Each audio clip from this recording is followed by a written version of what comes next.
नमस्कार, रात के 10 बज चुके हैं। एबीपी न्यूज पर घंटी बजाओ के साथ हाजिर हूं मैं रुमाना इसार खान। और घंटी बजाओ की शुरुआत इस वक्त की बड़ी खबर के साथ। दरअसल यूक्रेन युद्ध के बीच एक बड़ी खबर रूस के हवाले से सामने आई है। जानकारी ये मिल रही है कि यूक्रेन पर जारी हमलों के बीच रूस की तरफ से बयान दिया गया है। यूक्रेन से फिर बातचीत के लिए तैयार, ये रूस की तरफ से कहा जा रहा है कि वो यूक्रेन के साथ दोबारा बातचीत के लिए तैयार है। ये बयान महत्वपूर्ण इसलिए हो जाता है क्योंकि आज दूसरे दौर की बातचीत होनी थी रूस और यूक्रेन के बीच, लेकिन वो नहीं हुई। इसे लेकर यूक्रेन की तरफ से यहां तक कहा गया कि वो बातचीत करना चाहता है रूस से, लेकिन रशिया के अल्टीमेटम के हिसाब से नहीं। और देखिए, प्रधानमंत्री नरेंद्र मोदी ने यूक्रेन में फंसे छात्रों को निकालने पर एक हाई लेवल मीटिंग की आज। कुछ ही देर पहले प्रधानमंत्री मोदी ने रूस के राष्ट्रपति व्लादिमीर पुतिन से बात भी की। खार्किव में आज रात बड़े हमले का अंदेशा है।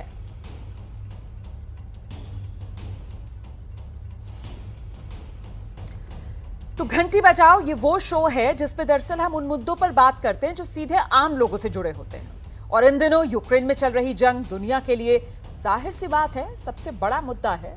हम आपको लगातार दिखा रहे हैं वहां पढ़ने वाले भारतीय किन मुश्किल का सामना कर रहे हैं।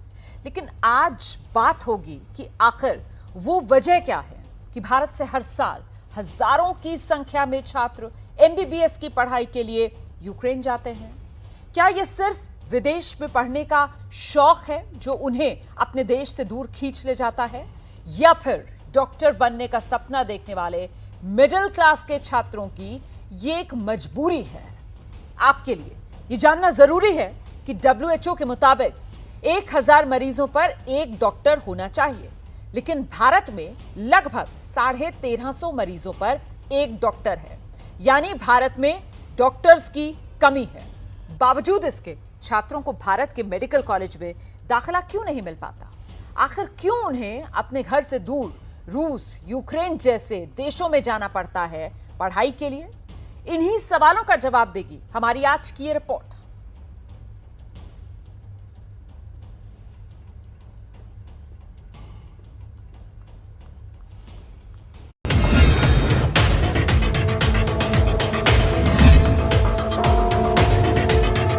लेकिन जिस तरह खार्किव में हुए हवाई हमले में एक भारतीय छात्र नवीन शेखरप्पा की मौत हो गई, उसके बाद से यूक्रेन में फंसे हजारों छात्रों के सामने कोई विकल्प नहीं बचा है। करियर और जिंदगी में से फिलहाल उन्हें जिंदगी का ही चुनाव करना है। इन बच्चों के परिवार वाले भी यही चाहते हैं कि कैसे भी उनके बच्चे वापस आ जाएं। जो लास्ट 5 दिन मेरे निकले हैं ना, मैं नहीं बयान कर सकती कि वो किस हालत में निकाले। हेड्स ऑफ टू हमारी सरकार के इतना अच्छे से इवैक्यूएट करके बच्चों को ला रही है, पर क्यों हम वो नौबत ही क्यों आने दें कि हमारे बच्चे को मजबूरन वहाँ जाना पड़े और हमें उन्हें इवैक्यूएट करना पड़े। कॉलेज ये बोलती है। मुंबई की रहने वाली अर्पिता सेठिया जो सवाल पूछ रही हैं, वो देश के लाखों लोगों के मन में है। आखिर क्यों इतने भारतीय छात्र मेडिकल की पढ़ाई के लिए यूक्रेन जाते हैं? यूक्रेन की मेडिकल की पढ़ाई में ऐसा क्या है जो भारत में नहीं है? या फिर एमबीबीएस के लिए यूक्रेन जैसे देशों में जाना छात्रों की मजबूरी है? कर्नाटक भारत के उन राज्यों में से है जहां बड़ी संख्या में मेडिकल कॉलेजेस हैं, फिर भी यहां से बहुत से छात्र एमबीबीएस करने के लिए रूस, यूक्रेन और किर्गिस्तान जैसे देशों में जाते हैं। खार्किव में मारे गए भारतीय छात्र नवीन शेखरप्पा भी उन्हीं हजारों छात्रों में से थे। कर्नाटक के हावेरी में रहने वाले नवीन के पिता का कहना है कि बेटा डॉक्टर बनना चाहता था। अपने सपने को पूरा करने के लिए उसने काफी मेहनत भी की, लेकिन जब लगा कि भारत में रहकर ये सपना पूरा नहीं हो पाएगा, तब उसे यूक्रेन भेजना पड़ा। तो 10वीं क्लास में भी 96% स्कोर किया था। उसके बाद 12वां क्लास में भी वो 97% तक स्कोर किया। लेकिन इधर का हालत क्या पता नहीं है, हमारा इंडिया का सिस्टम है, उसको इधर एमबीबीएस सीट नहीं मिला। वो दूसरा पढ़ने का इच्छा नहीं था उसको, वही सोच में था वही पढ़ेंगे करके। फिर मेरा सब रिश्तेदार, मेरा दोस्त लोग सब बोला उसको अच्छा ये कैसे भी करके उसको पढ़ाओ करके, इसलिए वो बाहर जाना पड़ा सर।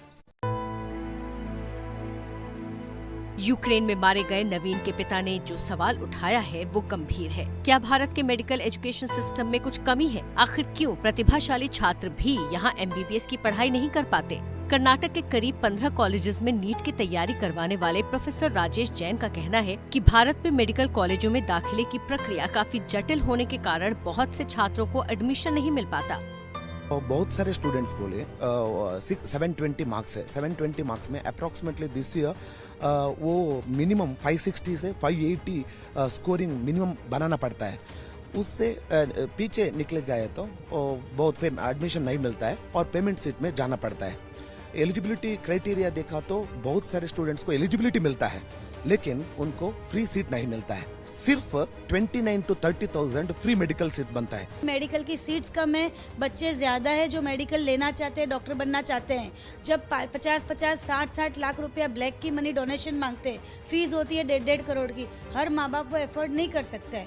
उसी समय में जब ये यूक्रेन जैसी छोटी छोटी कंट्री है, यूक्रेन, बेलारूस, कजाकिस्तान, ये सब जो कंट्रियाँ हैं वो बच्चों को आकर्षित करती है। हर माँ बाप दिल पे पत्थर रख के भेजता है, क्योंकि उनके लिए अपने बच्चों के सपने पूरे करने भी है और उनकी फाइनेंशियल स्थिति भी नहीं है। अर्पिता ने इसी वजह से अपनी बेटी को भी मेडिकल की पढ़ाई के लिए यूक्रेन भेजा था, लेकिन अब उन्हें बेटी के भविष्य की चिंता सता रही है। यही स्थिति मुंबई की रहने वाली नीलाक्षी और उनके परिवार की भी है। नीलाक्षी हाल ही में यूक्रेन से लौटी हैं। 2019 में मेडिकल की पढ़ाई के लिए वो यूक्रेन गई थी। उसके पहले उन्होंने भारत में नीट की परीक्षा पास कर ली थी, लेकिन सरकारी कोटे की सीट पर दाखिला नहीं मिला तो उन्होंने बाहर जाने का फैसला किया।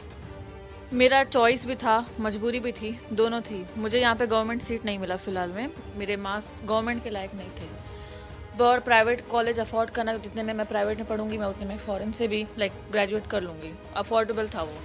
यूक्रेन से भारत लौटे अतुल कुमार को भी अपनी पढ़ाई बीच में छोड़नी पड़ी। वो नहीं जानते कि अब वो दोबारा वहाँ लौट पाएंगे या नहीं। अतुल ने बताया कि भारत के मुकाबले कम फीस होने के कारण ही वो यूक्रेन पढ़ने गए थे।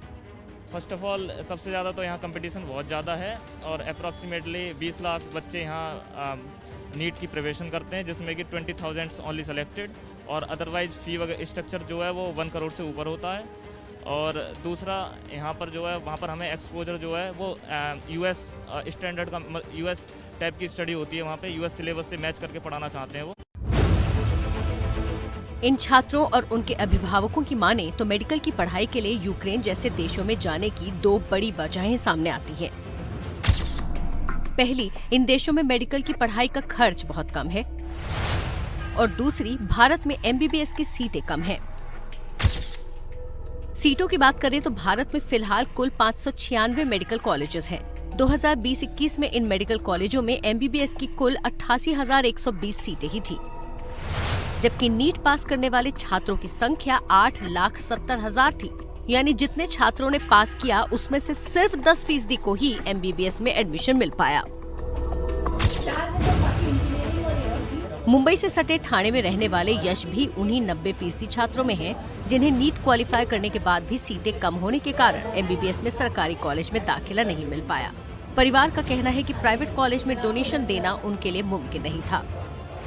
हम चाहते थे कि इसका एडमिशन हो भी गया था BDS में यहाँ पे इंडिया में, बट MBBS इसका मन था कि MBBS करे। He is a brilliant child. इसको पढ़ाई में भी अच्छे मार्क्स मिले थे, बट फिर भी इसे MBBS करने के लिए वहाँ डोनेशन की वजह से हमें इसको यूक्रेन भेजना पड़ा। तो कुल मिलाकर भारत में MBBS की पढ़ाई में सबसे बड़ा रोड़ा है प्राइवेट कॉलेजों की महंगी फीस और डोनेशन। भारत में किसी प्राइवेट कॉलेज से MBBS करने के लिए 55 लाख से 1 करोड़ रुपए तक खर्च करना पड़ता है, जबकि रूस और यूक्रेन में सिर्फ 30 से 35 लाख में पूरा कोर्स हो जाता है। जो कॉस्ट ऑफ इन्वेस्टमेंट है in education in Ukraine, Russia, Bangladesh, इन सब कंट्रीज में बहुत कम है। हार्डली 20 लाख, 15 to 35 लाख में आपका पूरी पढ़ाई, आपका कॉस्ट ऑफ लिविंग, सारी चीज़ें एड ऑन हो जाती है। दूसरा, आपका लेस कंपटीशन, क्योंकि एक पासिंग रेशो नीट UG के लिए for the current academic year 138 marks हैं। उस मार्क्स में इंडिया में अगर आप किसी भी प्राइवेट मेडिकल कॉलेज में जा रहे हैं तो that cost you somewhere around 25 to 40 lakh per annum. सो एक आम आदमी के लिए शायद जिसका सपना है, जिसके पेरेंट्स का सपना है आपको डॉक्टर बनाना, उनके लिए बहुत मुश्किल होता है। हालांकि कुछ जानकारों का ये भी कहना है कि मेडिकल के छात्रों को रूस यूक्रेन भेजना एक रैकेट का हिस्सा है। एक गोरख धंधा चल रहा है जिसमें तमाम जो एजेंसियां हैं, जो करियर काउंसलिंग के जो दुकानें खोल रखे हैं, इन लोगों को रशिया के, यूक्रेन के जो कॉलेजेस हैं, जो कि नाम मात्र पे वो कॉलेज चल रहे हैं, जहाँ पर कोई टीचर नहीं है, जहाँ पर कोई इक्विपमेंट्स नहीं है, कोई पेशेंट नहीं है, जो हमारे बच्चे होते हैं जो +2 करके जो टीनेजर्स होते हैं, ये उनके मेन टारगेट होते हैं। कहीं हमें इस बात को समझना होगा कि हम इस तरह के झूठे और फरेब लोगों के बहकावे में ना आए। वहीं इस मामले का एक पहलू ये भी है कि भारत में करीब 3.5 लाख डॉक्टरों की कमी है, यानी मेडिकल कॉलेजों में सीटें बढ़ाना जरूरी है। अगर हमारे सरकारी कॉलेजों में सीटें बढ़ेंगी तो छात्रों को सस्ती पढ़ाई के लिए विदेश जाने से रोका जा सकता है।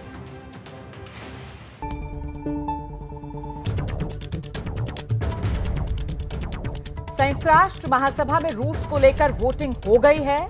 इस पर भारत एक बार फिर गैर हाजिर रहा है। मतलब भारत ने एक बार फिर इस वोटिंग से एब्सटेन किया है। रूस के खिलाफ आए प्रस्ताव के पक्ष में 141 वोट पड़े, 5 देशों ने इसके खिलाफ वोट किया है। वहीं 35 देश ऐसे जो इस प्रस्ताव पर वोटिंग के दौरान गैर हाजिर रहे हैं। और जानकारी के लिए सीधे रुख करते हैं। हमारे साथ इस वक्त एबीपी न्यूज संवाददाता आशीष कुमार सिंह मौजूद हैं और डिटेल्स के साथ। आशीष, और क्या जानकारी मिल रही है? देखिए, 141 देशों ने प्रस्ताव के पक्ष में वोट किया है, रशिया को कंडेम करते हुए, और प्रस्ताव रशिया के खिलाफ लाया गया था। सभी देशों ने, मेंबर नेशंस ने, 193 member Nations United Nations general assembly के, उन्होंने इसमें हिस्सा लिया था। ज्यादातर देशों ने इसमें अपनी राय भी रखी और सभी ने रशिया के अग्रेशन पर अपनी नाराजगी जताई थी और उसको कंडेम किया था। और ये बहुत हिस्टोरिक वोटिंग थी जिसमें 141 वोट रेजोल्यूशन के पक्ष में हुए हैं। हम कह सकते हैं 2/3 मेजोरिटी से, 2/3 मेजोरिटी से यूएनजीए का ये ऐतिहासिक सेशन था जिसमें इस प्रस्ताव के पक्ष में लोगों ने वोट किया और 35 कंट्रियों ने एब्सटेन किया, जिसमें भारत भी शामिल था। और जहां तक मेरी जानकारी है 5 ऐसे देश थे जिन्होंने नेगेटिव वोट किया, रेजोल्यूशन के खिलाफ वोट किया है।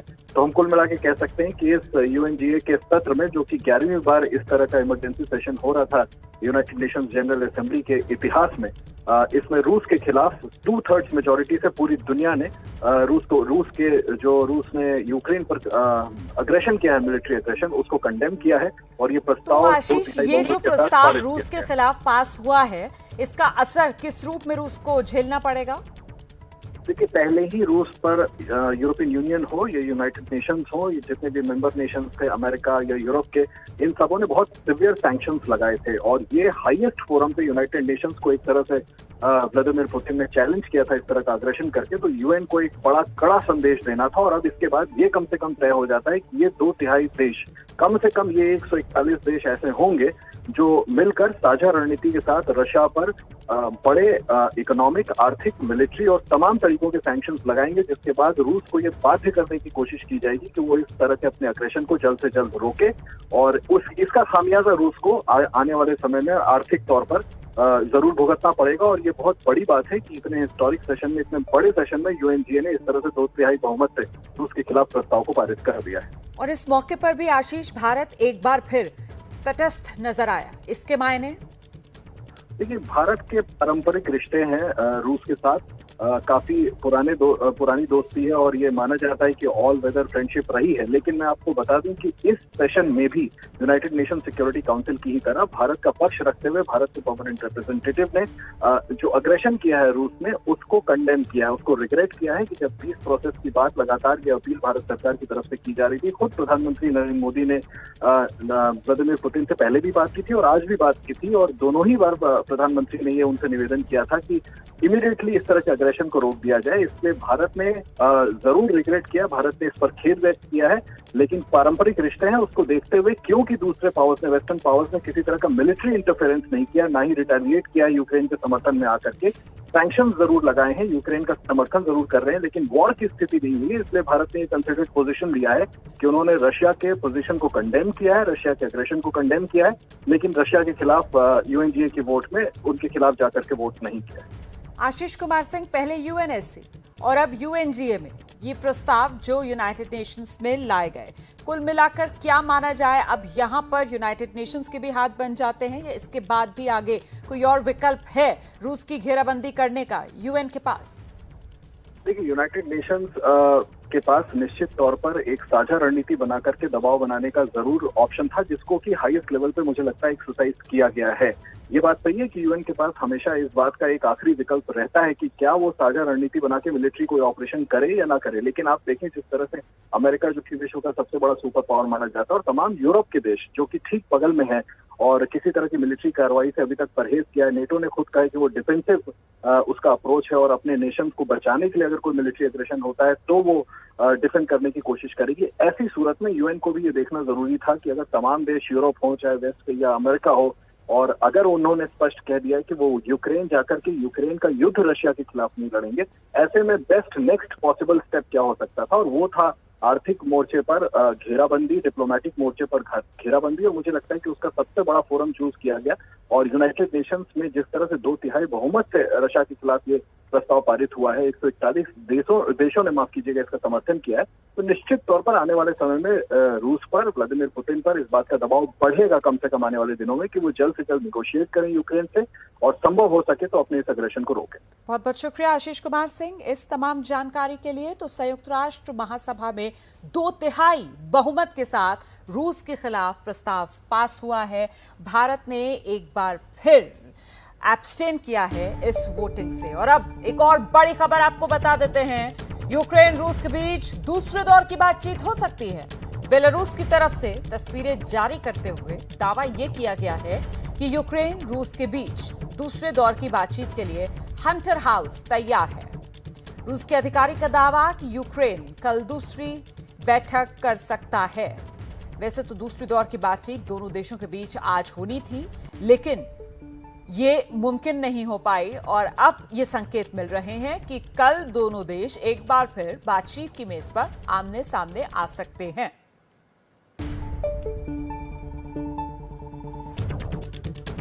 आगे बढ़ते हैं, एक और बड़ी खबर युद्ध भूमि से। यूक्रेन युद्ध के बाद पहली बार रूस ने अपने सैनिकों की मौत का आंकड़ा सामने रखा है।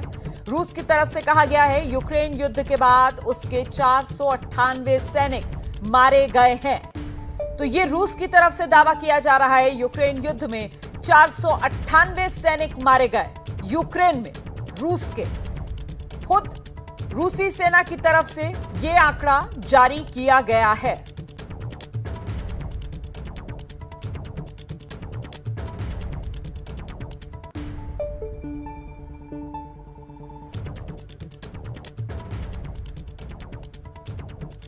और यूक्रेन रूस जंग को लेकर एक और बड़ी खबर आ रही है। यूक्रेन का दावा है खार्किव में रूसी हमले में आज 21 लोगों की मौत हुई, 112 लोग घायल हुए।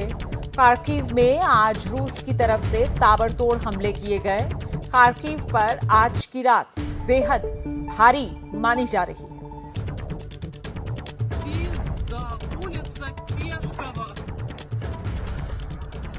Это остановка Пешкова. Это гаражи. Это гаражи. Там дальше церковь. And movement of stranded civilians. We therefore sincerely hope that the second round of talks between the Russian Federation and Ukraine will lead to a positive outcome. India urges that all member states demonstrate their commitment to the principles of the UN Charter, to international law, and respect of sovereignty and territorial integrity of all states. Keeping in view the totality of the evolving situation, India decided to abstain. I thank you, Mr. President. I thank the distinguished representative of India. I now give the floor to the distinguished representative of Bahrain. शुक्रान सैयद रईस, लक़द सव्वतत। तो संयुक्त राष्ट्र महासभा में भारत का पक्ष आपने जाना। भारत की तरफ से साफ किया गया कि वो जल्द से जल्द सीज फायर की उम्मीद कर रहा है। साथ ही भारत ने उम्मीद जताई है यूक्रेन और रूस के बीच होने वाली दूसरे दौर की वार्ता से। और ये भी भारत की तरफ से साफ कर दिया गया कि भारत अपनी नीति को लेकर तटस्थ है। इसी वजह से भारत वोटिंग से एब्सटेन करेगा।